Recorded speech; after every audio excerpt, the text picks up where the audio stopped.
What's up, everybody, and welcome back to another episode of Sideline Squib, episode 53, and we finally made the jump to the live stream featured by StreamYard. I got my co-host Andrew Lehigh and special guest Tim Keller from the Dynasty Happy Hour joining us tonight.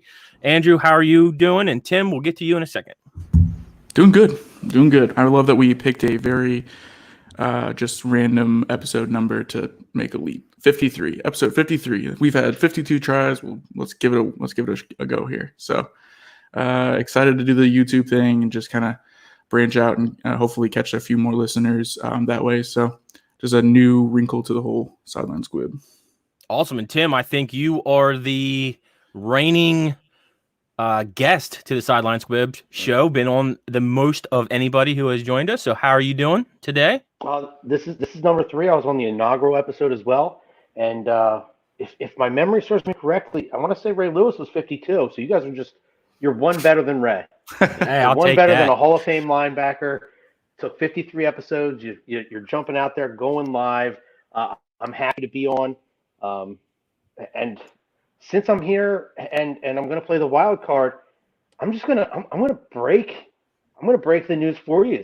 I'm just going to drop it now. You guys have something you guys want to share with the listeners. So why don't you just get this out of the way before we get into the show? Don't put this in the back seat. Get this out there.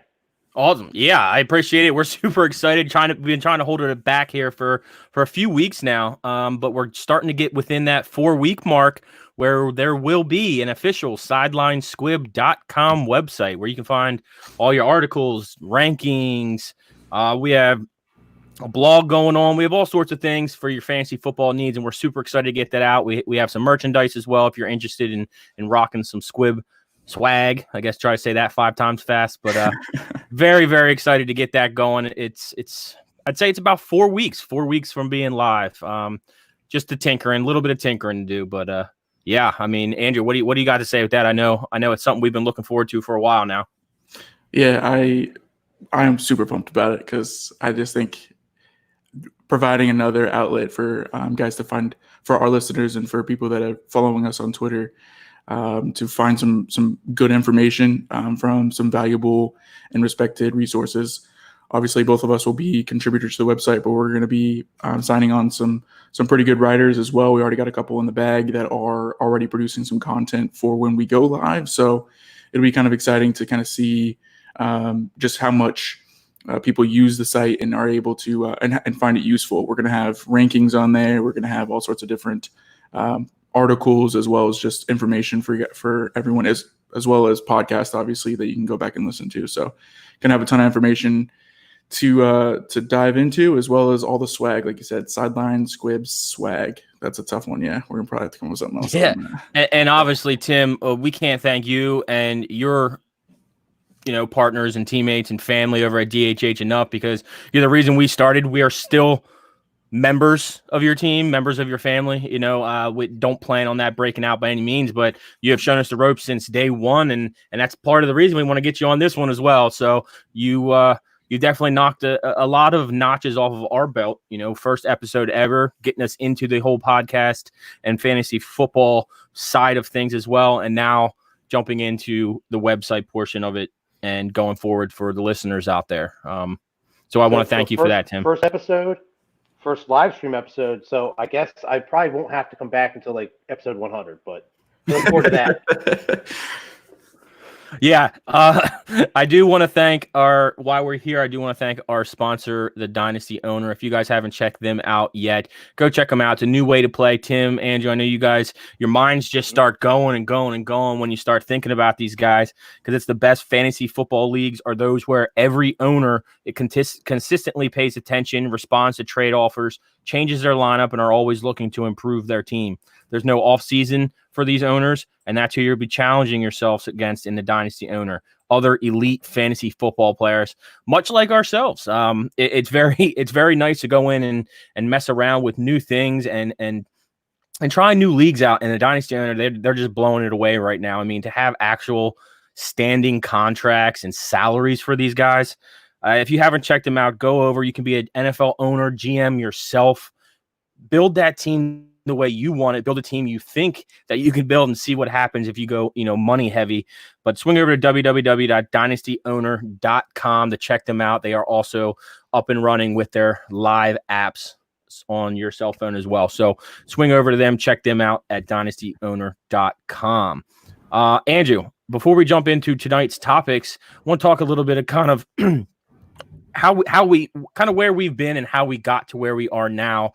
Kind of explain to the people a little bit, how we met, kind of where we got going, and how we're jumping into this fantasy football thing and finally got live.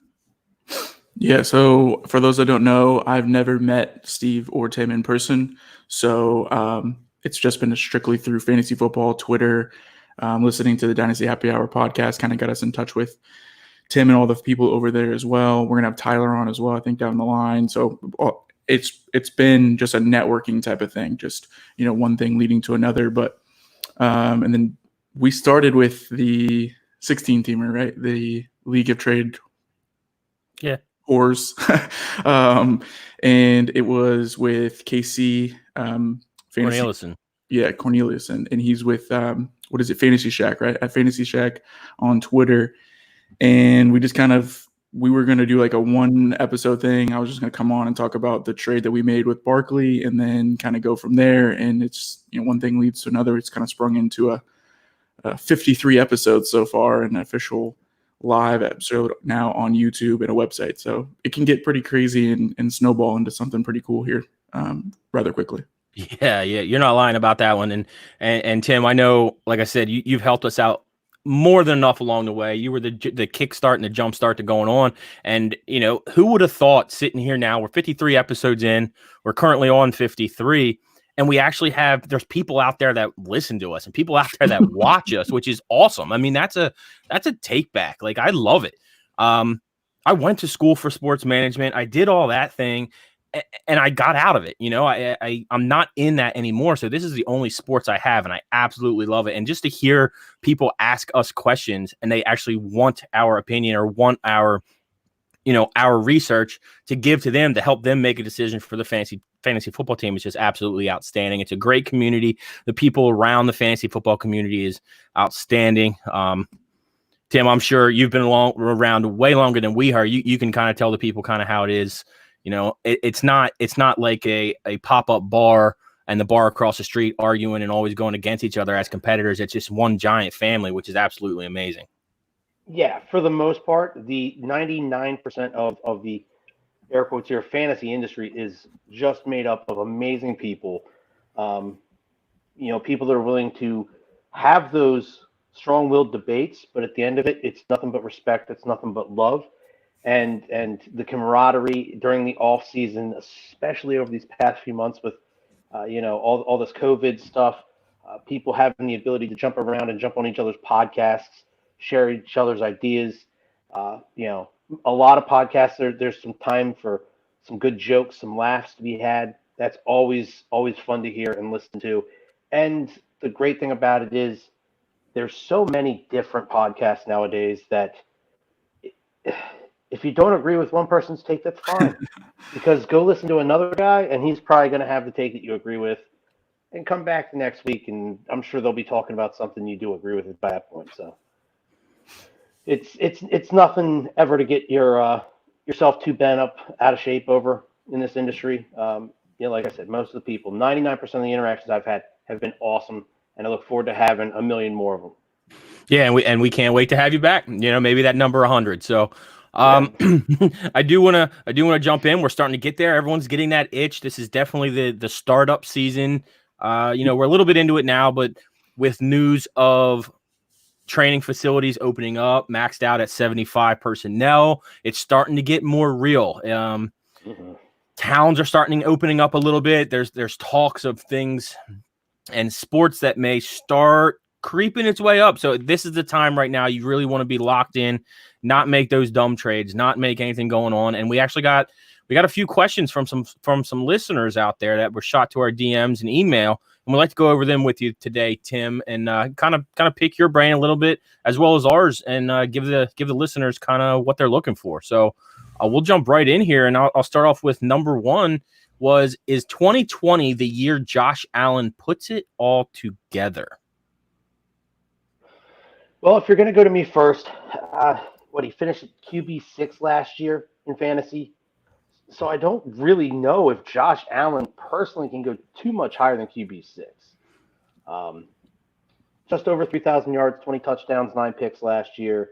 Added 510 rushing yards, I want to say, somewhere in that neighborhood. He has added Stephon Diggs to his stable there in Buffalo. I guess he didn't necessarily do the adding, but he got Stephon Diggs added to his stable over there. Maybe he did. Maybe he did pull it. Maybe they did reach out to him and ask him if that was, I mean, not that it really matters at the end of the day, but maybe they did want to see if he was. If I'm Josh Allen and the GM no, and the head coach call and say, hey, would you like a true alpha? Yeah, absolutely. No, let me stick with Cole Beasley. I'm just saying, yeah. I mean, but now you get to have John Brown, who has worked on his game so much that we finally got to see a little bit of it pay off last year with Josh Allen at quarterback. He came in kind of that one-dimensional type receiver. He's just worked his tail off to round his game out. And now you bring in an alpha and a route runner and a big play type guy like Stephon Diggs. John Brown and him can complement each other so well. And it allows Cole Beasley, who shouldn't be a team's number 2, to just be that, get in the slot, do your best Edelman impression you possibly can. So maybe there's a little bit of uptick left for Josh Allen. As QB6, though, I would say Josh Allen can probably get in that neighborhood of QB4. QB5, I would think, is the ceiling for Josh Allen. So last year's probably pretty darn close to what we're going to see. So maybe like 3,600 yards, maybe add 3 or 4 more touchdowns through the air. But I don't think he's going to have some massive just jump in statistics unless, if you listen to Dynasty Happy Hour, Doug and I are both big-time Dawson Knox fans. Unless he really takes a big step too, I don't see a major uptick coming for Josh Allen, at least this year. Yeah, I'm kind of with you there.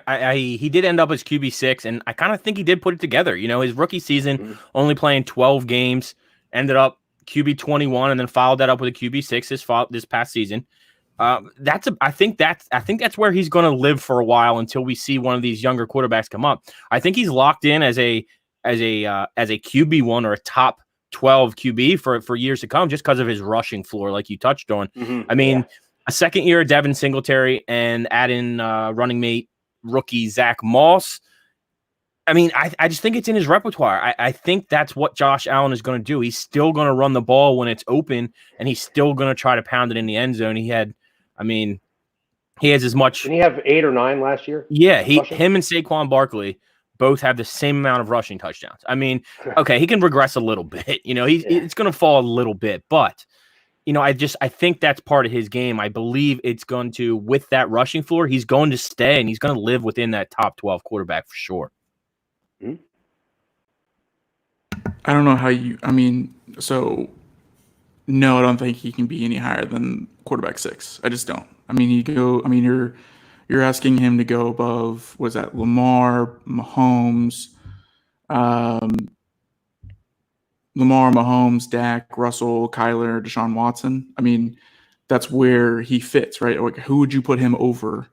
Who would you slide him up above in that group right there? Like, I can't do it even. Deshaun might have a slight drop back, losing Deshaun or losing DeAndre Hopkins. Yeah, but I think he's just as, he's more talented than Josh Allen is. So he already has that. Oh yes, yeah. I'm not saying he's not. And I don't think the weapons. The weapons are obviously a downgrade from DeAndre Hopkins. There's no question about that. I'm just saying, like, collectively, it's not that terrible of an offensive weapon from a fantasy standpoint. Accumulating stats late in games and things like that, plus his rushing floor. And there's going to be little to no run game, I don't imagine, in Houston outside of Deshaun Watson improvising. So I don't, from a fantasy perspective, I don't see how Deshaun Watson falls below Josh Allen. And if he does, maybe, it wouldn't be that far below him. So you're looking at a 6 or a 5 spot of Josh Allen. So I just couldn't imagine moving him up any higher than that. He did have a great fantasy productive year. in 2019. They made the playoffs, and I think what stems this question, or why this question is generated from the masses in general, is he had a bad showing in the playoff game. Yeah, I mean, that Houston game was scary. Yeah, it was like a big spotlight on the Buffalo Bills, and I mean, yes, they were in the game the whole time, and there was flashes of him looking really good, but from an overall standpoint, he A, lost, and B, didn't look that great. So that's where I think a lot of people are down on Josh Allen, and that gives you an opportunity maybe to cash in on that. But I'm not selling Josh Allen if I have him, and I really not really pushing to get him either, other than in startup drafts, just because of where his ADP is.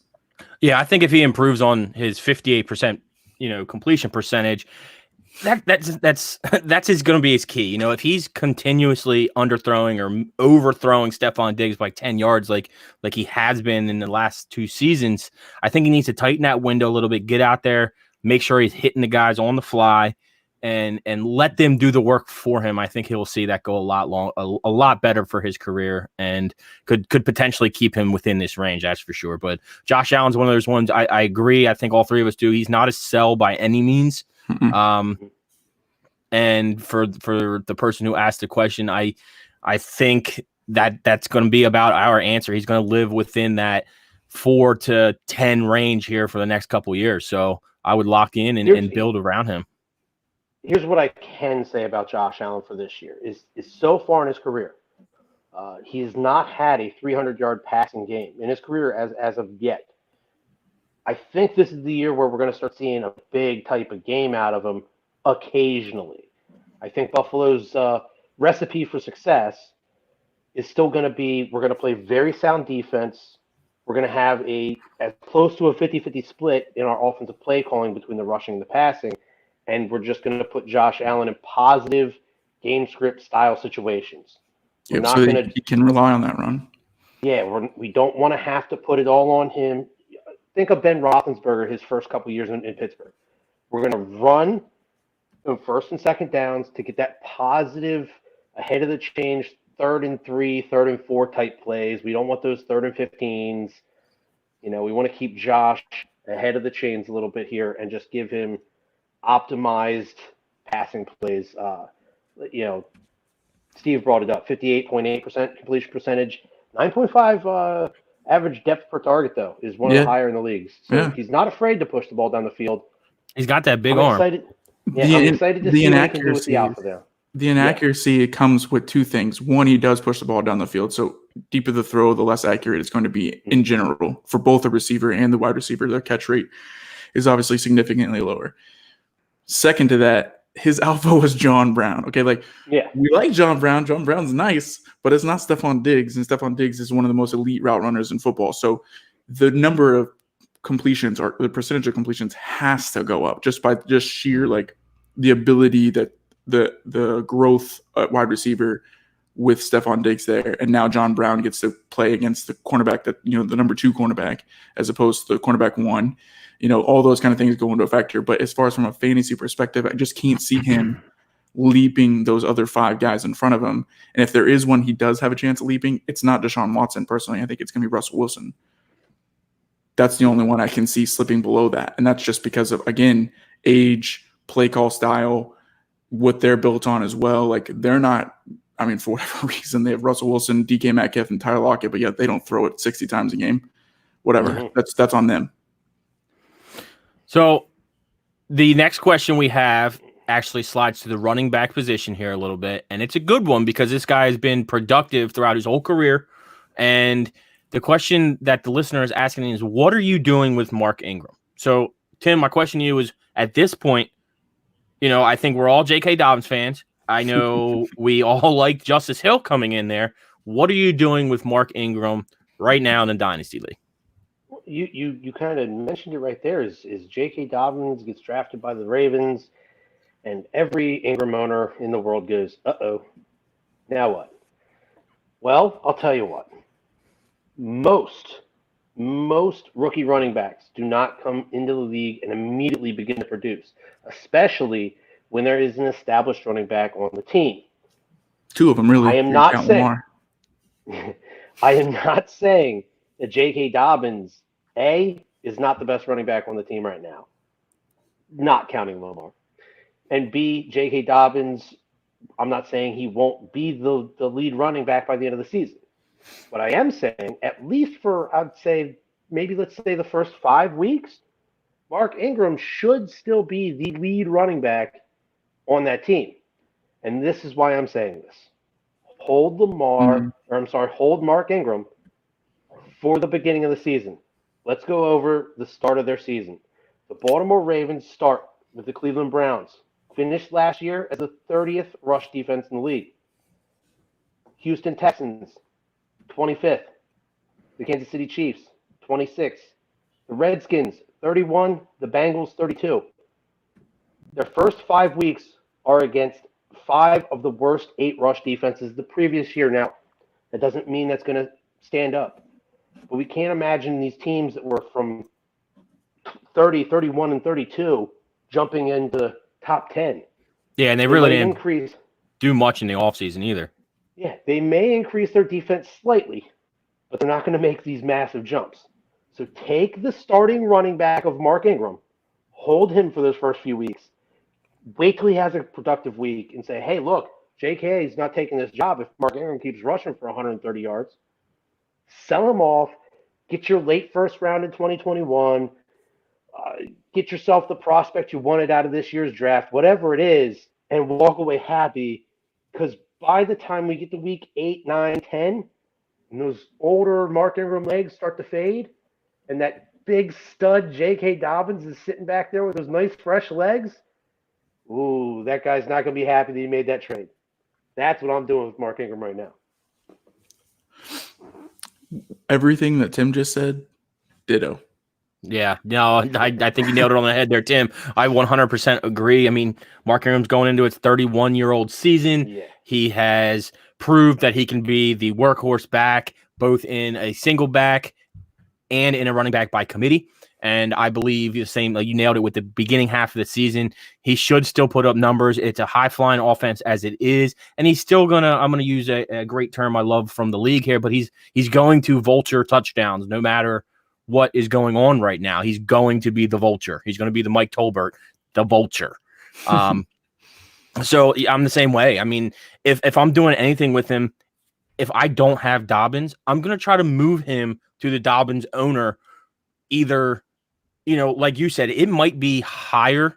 His high point might be game 3, week 3 than it is right now.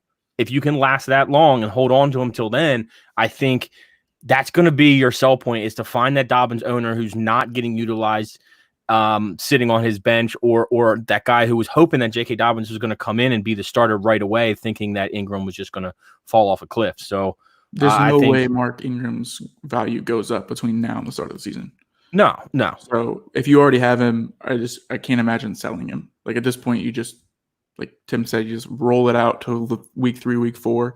If J.K. ends up taking that job earlier than expected, that's the dice you rolled. If it ends up being 5, 6, 7, 8, 9 weeks into the year, then you've held on to a guy who was in a run-first offense and typically should be in the lead, is going to be in that type of script anyways. So potentially could be a dominant running back that you can consistently count on, at least getting touches and ultimately touchdowns. I mean, the dude, so I was like, I've never really dug too much into Mark Ingram. Like, to be honest, like I don't know. I've never really found myself like enamored with him, I guess, mostly because of the flashiness just never was there for me. But in 2014, he finished as the number 12 points per game running back. So running back 1 in points per game. He did that in 2014. In 2015, he was number 6. 2016, he was number 8. 2017, he was number 8. 2018, he was 27th. And then last year, he was 10th. So the guy can still produce even in these 25, 26, 27, 28, 29, 30-year-old years.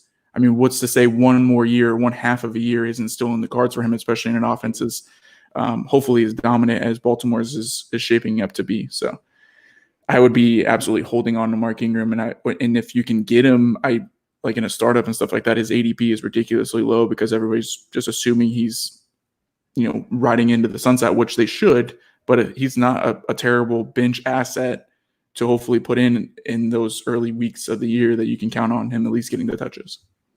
Yeah, it's going to be very interesting to see what he does going forward, especially in the start of the season, being that veteran presence coming in and, having J.K. Dobbins just kind of be under his wing and learn from him in that offense as well. I mean, there's a lot of moving parts in that offense. So that's going to be another key part to Mark Ingram kind of teaching these young guys about what's kind of going on down there in that Harbaugh offense. But let's stay in the division. All right. The next question comes from a person who lives in Pittsburgh here. But is Juju Smith-Schuster's buy low window gone with the news of Big Ben throwing again? I don't think it's completely gone. And as a matter of fact, I've seen a lot of Deontay Johnson hype the past week and a half. I don't think it's completely gone. So when I saw this question, I went and looked on Sleeper to see what Juju's ADP is. And according to Sleeper, he's going off at 74. That seems pretty daggone low for Juju, in my opinion. He's behind guys like DJ Chark, Michael Gallup, AJ Green, Brandon Cooks, Will Fuller. I would take Juju over all of those gentlemen, personally. I mean, the 74 puts him in the 7th round of a 12-team league. I mean, you're telling me I can get Juju, who, as a hot take last year, with Antonio Brown now gone from the Steelers, I thought there was an opportunity that Juju could lead the league in targets last year. And probably would have. If Ben would have stayed, I mean, let's be honest. He had horrible, I almost cursed here, terrible quarterback play the Steelers had after Ben went down. Deontay Johnson, it took him what? I don't think we really saw any flashes out of him until like week 6 or 7, if I want to remember correctly. So those first few weeks, it was just Juju and nobody else out there. They lost Antonio Brown. They lost Le'Veon Bell. The team was still trying to figure itself out. So it looked like it was going to be the Juju show last year, and it's not how it worked out. So I imagine that Ben's going to want to come back. He's going to want to show the world that he can still do it. You got Juju there. I don't think the window's closed. I think you can still get the discount. As a matter of fact, you could use the Deontay Johnson hype if you're trying to buy the Juju off of another owner in a league. Just send out those tweets. Send out all these tweets you're seeing out there about, hey, Deontay Johnson. I saw one this afternoon about how Deontay Johnson is going to outscore Juju this year. Very interesting. I know for me, personally, I always tell myself I'm going to do this, and I haven't sat down and actually done it yet. So I want to see where Deontay Johnson's production is coming from, because watching the Steelers play, in the back of my mind, and I don't know if this is a tickler back there, I haven't done the research on him yet, but I feel 35% of his plays were those little pop passes, those jet sweeps that he's getting, the point per catch, as long with the yards after catch, to add on to his fantasy value. So I'm curious to see if that game plan is still on the table with a guy like Big Ben. You're not dealing with Devlin Hodges and Mason Rudolph anymore. You have a guy that can actually potentially move the ball downfield like he did before he got hurt. Well, the dude's only what, 22, 23 now, 22, 23. Calvin Ridley's probably older than him. I'm saying, I don't know off the top of my head, but Calvin Ridley was old coming out. I mean, it's got to be close. This dude's in his 3rd season, and he's only 23 years old. I mean, he's still a dynasty diamond. You can't pass up on something like that. I mean, he's the same age as guys coming out of their senior year right now. Yeah, exactly. Here's why his window, his buy low window, isn't closed. Because this time last year in startups, Juju was a round 1 startup pick. People were taking Juju in the 1st round of their startups because they thought that with Ben and him, no Antonio Brown in the picture, that Juju was going to light it up. What's changed? Yeah, nothing. He's one more year outside of USC. In the first 7 weeks, he had double digits in fantasy points. 5 out of the first 7 weeks. 21.3 in week 8, 18.5, 17, 13.4, and 13.8 in week 1. There was 2 outliers. We had 1.7 versus the Chargers and 4.5 versus Cincinnati, where I think that he got hurt in that Cincinnati game because he's only 73% of the The snaps. Cincinnati game, and let's be honest, that Chargers defense is nasty. It's nasty. And they got even better. Like, That's ridiculous. Yeah, Yeah, Chargers defense is gonna be nasty. Well, they need to be to keep up. Yeah, that's true. So active wide receivers with more receiving yards by age 23 than Juju. Mike Evans. Active. Mike Evans, DeAndre Hopkins, Larry Fitzgerald, Amari Cooper. End list. That's it. And Larry Fitzgerald has the opportunity, I believe, he can get to the top 3 all time this season. He's shooting this year. Yeah, and he could. Of that group, Juju leads all of them in yards per target at 9.13. So yeah, I don't know. I don't know about the pop passes or any of that kind of stuff. Like yard per target at 9.13 by age 23, he had 1,400 yards plus. And then, by the way, Big Ben is coming back. Oh, great! Like, he gets to work out and all that kind of stuff. I can't stand Big Ben. I think he's gonna flop, but it doesn't matter. Juju's still a buy. Juju is up to 224 pounds in the offseason. Like, he's put on so much muscle mass. So, like, he's going to be a monster. I put on about that much weight, too, but none of it's muscle. Like, he's, like, massive. Like, absolutely going to be crushing. And his ADP right now by position so far in 2020 is he's 6.8. So he's a 6th, almost 7th receiver taken off the board. I mean, there's not many more I want to take ahead of him. I'm not going to lie. So I just think the buy low window isn't closed because of Big Ben coming back. The buy low window is going to be closing the closer we get into season. People wake up and start realizing, actually at the start of last year, he was actually on pace to still be doing exactly what we all expected him to be doing. Big Ben got hurt. Juju got hurt. The season went to shit, and people are sleeping on Juju, considering what kind of numbers he's put up. I don't know why. I don't understand why people. I mean, like you said, he's only 23 years old, coming off a great season. I mean, the biggest knock I heard was he can't do it on his own. Like AB was the reason that he was putting up. Like, I don't get it. He was though before the injuries happened. People forget. It's insane. And here's another. People want to talk about it as a negative for Juju is the fact that the Steelers don't like to pay second contracts to quarterbacks, and that's historically true, and that may turn out to be what happens again. That could be a blessing that he gets out of it. Here we go. Indy's still got a ton of free agency money. Miami, what if he goes and pairs up with Tua down in Miami? I mean, we're talking, we went from one of the worst teams in football. This draft class they just had, they got plenty of money for next year's free agency. They have a bunch of draft capital for next year as well. Another strong class. That team could get nasty quick. I mean, that Miami team could turn the corner. Imagine pairing Juju with a young quarterback like a Tua. You put him in Indy. We mentioned Seattle. Russ is getting a little older, but he's not. You get a third wide receiver up there. There's plenty of good spots that he could go to. Obviously, Houston's looking for another, 1A receiver since they want to trade. What about I was gonna say Arizona, but I guess they have Nuke, obviously, so maybe that wouldn't be. They have like 17 receivers in the roster. Yeah, but hey, you know what? That doesn't he mean can get on the turnpike. I'll pay his turnpike tolls. He can come to Philly. See? We'll take him there for sure. Yeah, or the Giants. Let him go to. Yeah. I mean. Yeah. Yep. Put him pair him up with Daniel. I'm just saying, like, yeah, you're right. That is like an argument people want to make with the whole. Well, they won't pay him in Pittsburgh. That's actually probably a good thing. Like, that might work out that he leaves Pittsburgh when they don't have a quarterback to replace Big Ben right now. They would be getting a rookie one, right? Yeah, we're seeing this new wave. Tom Brady, Drew Brees, Ben Roethlisberger, Phillip Rivers, Eli Manning, they're all slowly on their way out.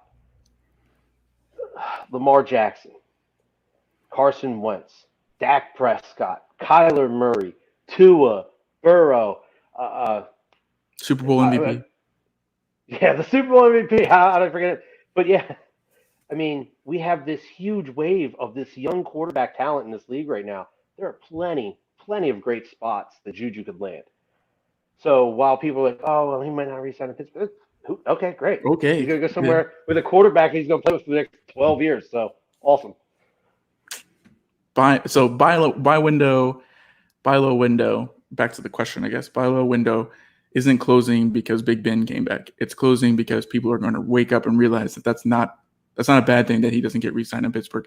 If he doesn't get re-signed in Pittsburgh, that's not the end of the world. So the buy low window is going to be slamming shut, and that's okay because I have plenty of shares of Juju, and I'm perfectly fine.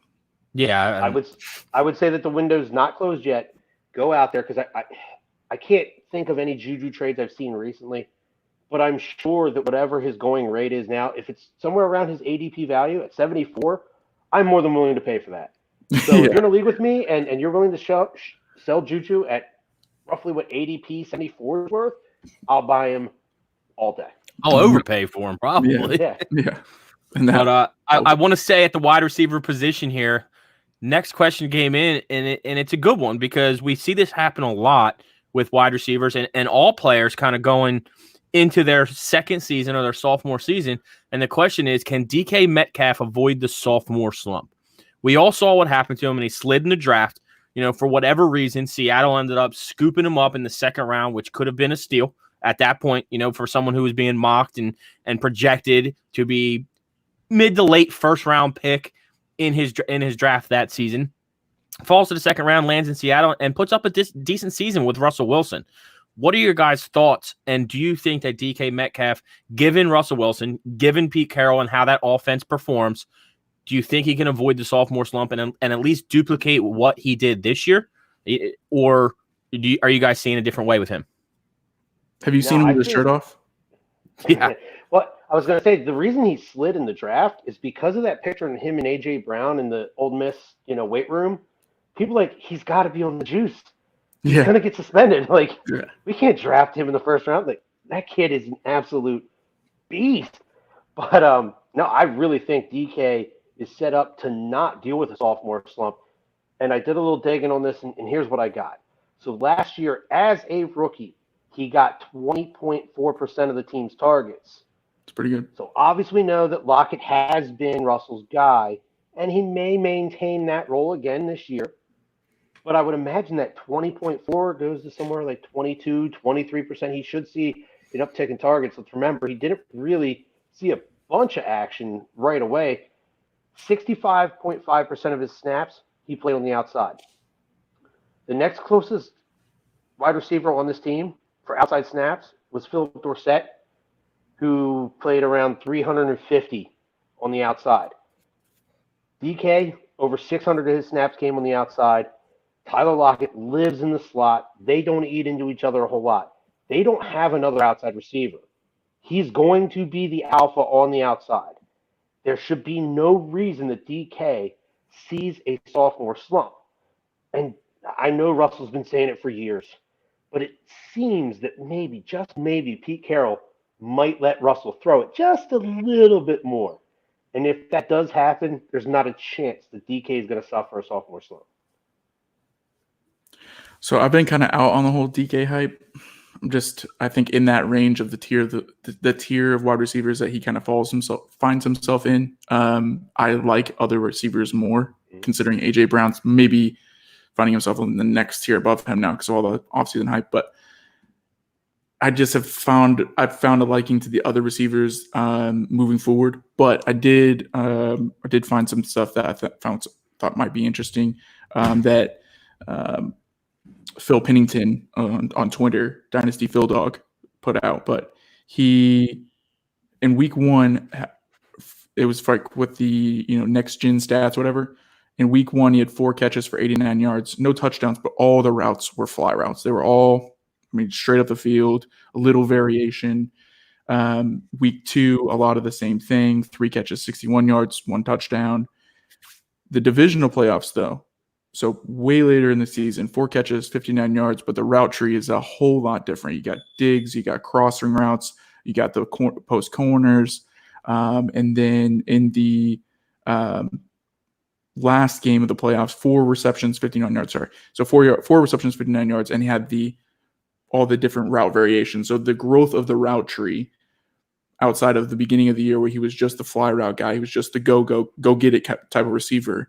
He clearly was evolving very, very quickly and picking up the playbook very, very quickly with Russell Wilson.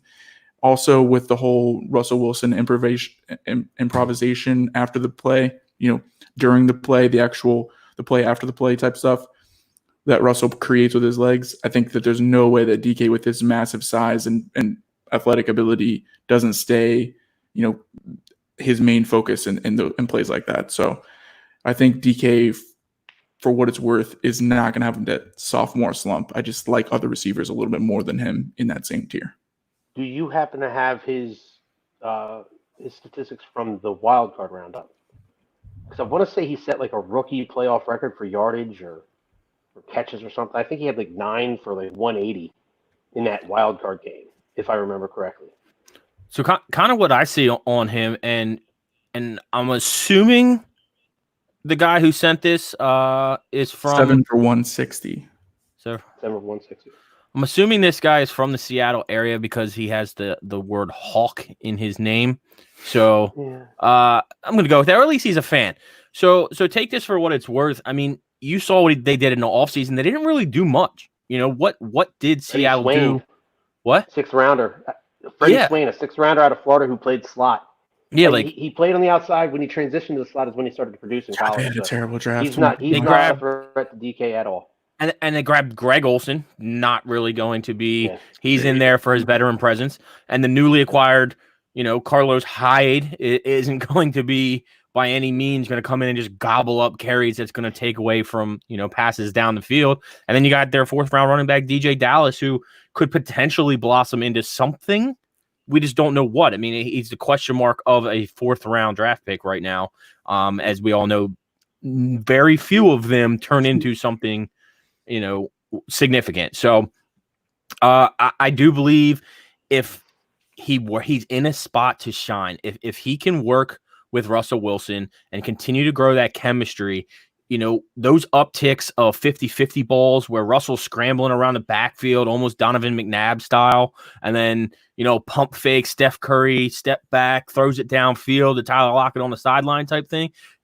These are going to become DKs because he's that bigger, he's that big wide receiver that if Russell go ahead and he's in need for it or corner the end zone type deal, these are going to be the balls that if the chemistry continues that he's going to take away from Tyler Lockett, and that's just going to help produce to his, his floor of being a fantasy relevant receiver and then kicking the tires on that sophomore slump. Mm-hmm. So it looks like the last 2 questions we have here are for the running back position. So let's start off with the one that's been the question for the last 2 years. Darius Geis. No one knows what in the world's going to go on with him, but does Darius Geis have what it takes to be the number 1 in Washington this year? I'm going to start off with this one and just say I don't know. I mean, this has literally been the question since he's came out in LSU. So I'm going to shoot this over to you guys. I mean, is he going to stay healthy? Will he get the opportunity to even prove himself? Can he be consistent? There's so many questions surrounding Darius Geis that I don't even know if there's a statistical answer to this one because of the 6 running backs that they have in that room right now, let alone his injury concerns and all those other question marks around him. So I'm going to pass this one to you guys, and I want to get your takes on Darius Geis and what he's going to do in Washington this year. Go ahead, Tim. Okay, if you tell me that they're all going to stay healthy for the entire season, and obviously AP has the Hall of Fame resume over all these guys, but AP is at a certain age at this point. So if all of these guys at their current ages stay healthy, I would have to believe that Darius Geis is the most talented running back in the Washington Redskins organization right now.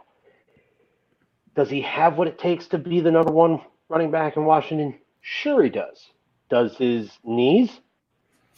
Both of his legs are jacked up now. Both, not one, both. And it's so sad because he is that talented. He is a very, very good running back when healthy. It's just this injury bug. It bites certain people when we just never get to see him blossom in the NFL. And Darius Geis may be one of these cases. And let's also remember that up until Christian McCaffrey, for the vast majority of Ron Rivera's time in Carolina, they had a 2 running back type of system. So even if Darius Geis has what it takes to be the number 1, it's probably going to be like a 1A, 1B type of thing. Who's got the ability to play the 1B to Darius Geis? They got so many. I mean, you're looking at what? Bryce Love, J.D. McKissick. I believe did Peyton Barber end up there? Peyton Barber's there. You know what I mean? Like, oh my goodness, that's just a jamboree of running backs in that room right now. That all of them are pretty similar too. That's the thing, you know. Like outside of Geis and AP, the other 3 are all catching. I mean, J.D. McKissick might not have a carry in the last 3 years, but might have 125 receptions. Yeah, I think it's a murky running back room. I mean, I just think if you're going to bet on a running back in that group, I think it's the JV San Francisco 49ers. I think you have to. Yeah. It's like the discount shelf, right? The clearance aisle of the San Francisco 49ers. But if you're going to bet on a running back in that group, I think it has to be Geis. Like just from a sheer talent, like ability over everyone else in that room, I think his ceiling is far and away more higher than anybody else's. And I know they brought in Gibson. Gibson had 33 carries as a running back. Like, I understand that's not necessarily his fault. That's a whole Memphis problem, whatever. But it's not like he's going to come in. They're going to start feeding the rock to Antonio Gibson. That's just not going to be how it is. They're going to at least get their money's worth out of Darius Geis and see where they're at, with his knees. And I think his talent at least should provide the highest ceiling and have some boom games, hopefully for the Redskins. Yeah. So who would you guys say would be the number 2 there? Just pure running back talent. No injuries. No injuries. Everybody stays healthy all year. I would say that Geis is the most talented running back in that running back room. For me, at this point in their age, I think Bryce Love might be the next best running back. Yeah, I think that's where I'm leaning too. You know, if you can take out all of injuries, but still keep their age, I'm going Bryce Love. If Darius Geis can't do it, this running game's not going to be good. No. So and their offense isn't really going to. I mean, then you're leaning Washington Redskins right now. Then you're leaning on Dwayne Haskins. The mechanical mess. Yeah. Yikes. Yeah. I mean, if you compare like athletic profiles to, Geis to like Gibson, for example, I mean, Geis is 5'11", 224. That's at least supposedly. Gibson 6 foot 228. You know, Gibson's a year younger than him. They both have similar draft capital. You know, 2nd round, 27th pick for Geis, 3rd round, 2nd pick for Gibson. Dominator rating though for Geis was 32% versus the 17% of Gibson. Target share was in favor of Gibson, 12-7. But I mean, realistically, it's a similar profile in that regard as far as size and age, and draft capital and whatnot. But I just can't imagine the workload just being thrown on top of Gibson coming out of the gates, without, dare I say it, another injury. We've seen Geis, at least in the college ranks, be a dominant workhorse type running back. Yeah, where Gibson had flashed in his limited running back usage. Can he sustain that for 150, 200 carries? Yeah, I don't know. Yeah, and that might be their approach, though. I mean, if you don't have the guy, right? You don't have your running back, right? Then why not bring in 17 of them and just see which one fits your system best? See which one is running the hardest, at the end of the day. Which sucks for fantasy football players because we kind of want to bank put our bets, our eggs in one basket and hope that that's the lion's share of the load. But in that specific offense and that specific position, it's highly unlikely that we're going to be that fortunate. So it's tough to put any stock into any of them. But if I was a betting man, I'd take Geis. The Redskins are going to be a tough team to fantasy roster this year. A very, very tough team. Terry McLaurin, and that's it. Even Terry McLaurin, Terry McLaurin's going to be the guy who's going to hit lineups, but like everyone has their thoughts on him. I think if anybody's going to see 100 targets on that team, it's him. Yeah. So that's about it. We got one more question. from the listeners out there, and this is one that I'm also curious too. So I'm excited to hear what you guys have to say about this one. Is David Johnson still worth a draft pick as what may be the cheapest workhorse running back right now? No. That's my You can go ahead analysis. and lay out your case. I'll let you be the prosecution because I think we're going to see two different sides here. No, I really don't have much other than the fact that I can't get behind a running back that's in a new system coming off of injuries, in a system that's likely going to be playing from behind and is going to hope that, you know, the passing game of Deshaun Watson is enough to sustain a scoring chance, you know, in most games. So I can't expect them to rely on David Johnson to be a 25 carry or 25 touch type of running back. There is still Duke Johnson there. There is still some of that kind of stuff that could eat into those touches for David Johnson. And I would imagine that they're going to try to limit that usage anyways, just based on his career health issues. So all I had, I mean, maybe it's just like a PTSD thing, but I can't get away from the play, right, of David Johnson trying to get to the corner and makes the, like, at some point last year and tries to make that cut into there. And it literally looked like a 35-year-old dad trying to make that cut against like college athletes. It was so bad, so slow, looked like a train wreck. And I just can't get the image out of my head. And when you're talking about a position where you have to trust your body so much so that you're going to just plant and go and hit a hole and know where you're going in a new offense, I just can't get behind David Johnson in that. Definitely not in Dynasty. Redraft, maybe because of where he's going to be and where you're going to be able to get him. But in Dynasty, like there's no ceiling here that could be potentially high enough for me to take a risk like that. Okay. So no ceiling. I mean, as of week 6 last year in PPR leagues, he was the RB6. So if you're telling me his current ADP has him in the 6th round, so you're telling me if I could take a 6th round player and get a top 12 RB out of it potentially, I think that ceiling is worth that draft capital. Per Sharp Football, they have the 4th easiest running schedule in the league this year. Again, RB6 in PPR after the first 6 weeks before he was injured. There are a ton of targets to be had now in Houston with the departure of DeAndre Hopkins. David Johnson has shown his ability not only to catch passes out of the backfield and checkdowns, but also run extremely good routes. He is going to be Deshaun Watson's, little safety blanket there now, I think. I'm not saying go out and overpay for David Johnson. I'm saying that if you can find a quality trade partner to give you David Johnson at what is a fair price, I think David Johnson at least has the potential for upside to just, if everything falls right, be a RB, back-end RB1 for maybe one more season, and it can pay off for you. He's not a guy you want. There have been 100 running back seasons since 1970.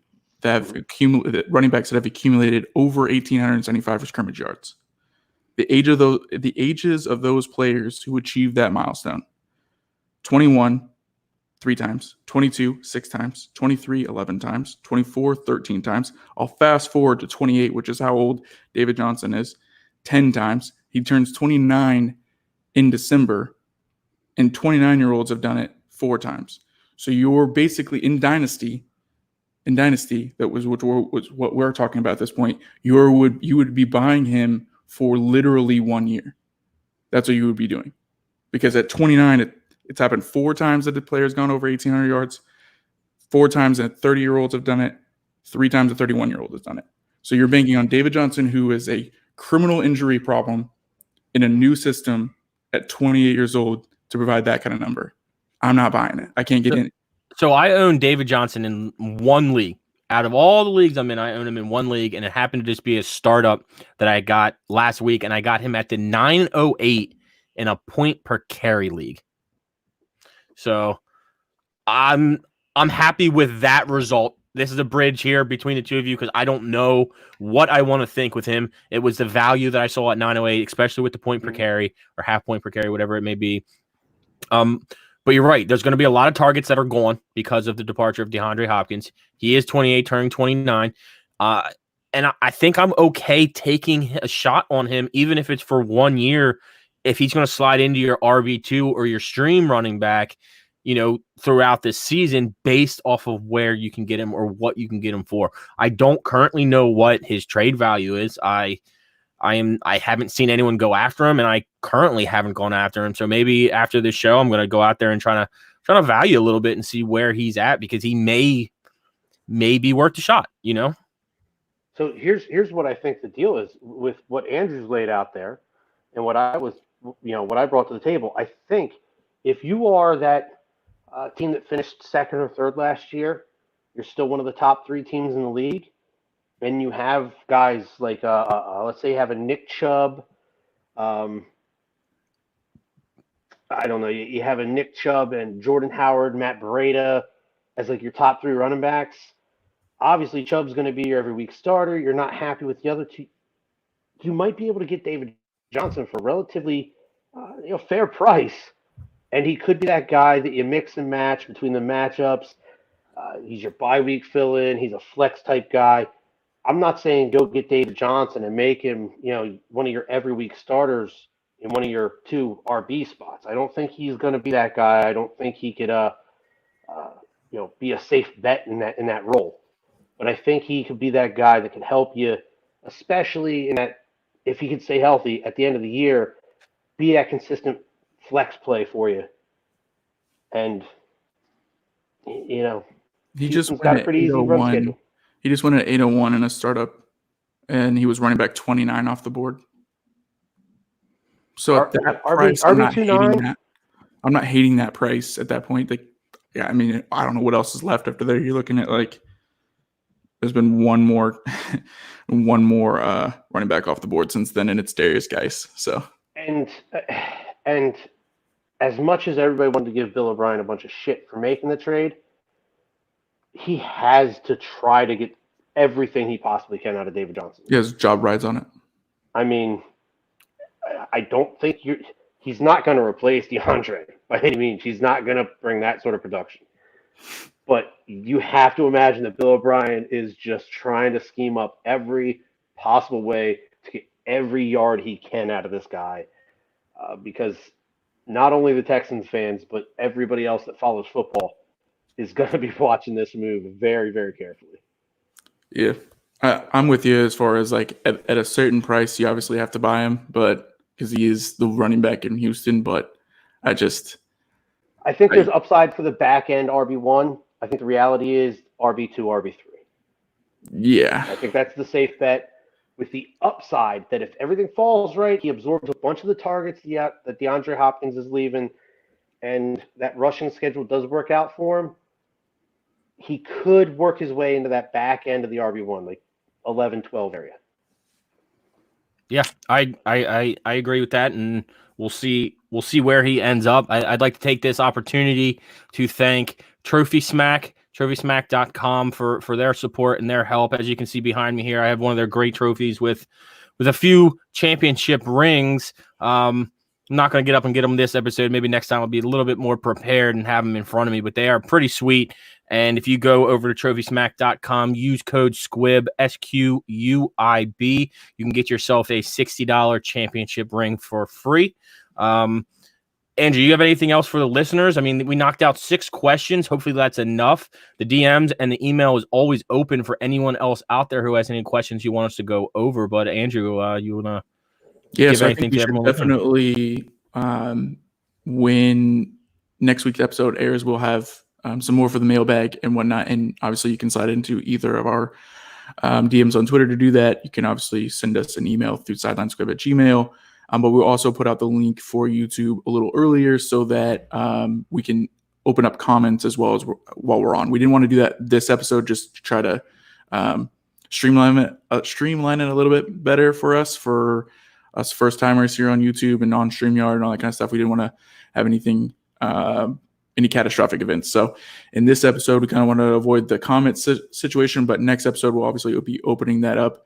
So hopefully you guys can join us, and we'll be promoting that a little bit more so that you guys have an ample time to join us and chime in this conversation that we just in regards to the mailbag. But yeah, it was a good episode, and I'm excited for what we have moving forward here with Sideline Squib website, YouTube, the podcast in general, all the Sideline Squib swag. Good luck saying that. And Tim, like, pleasure, like always, having you on. Go ahead and tell everyone where they can find your work and what you bring to the table here.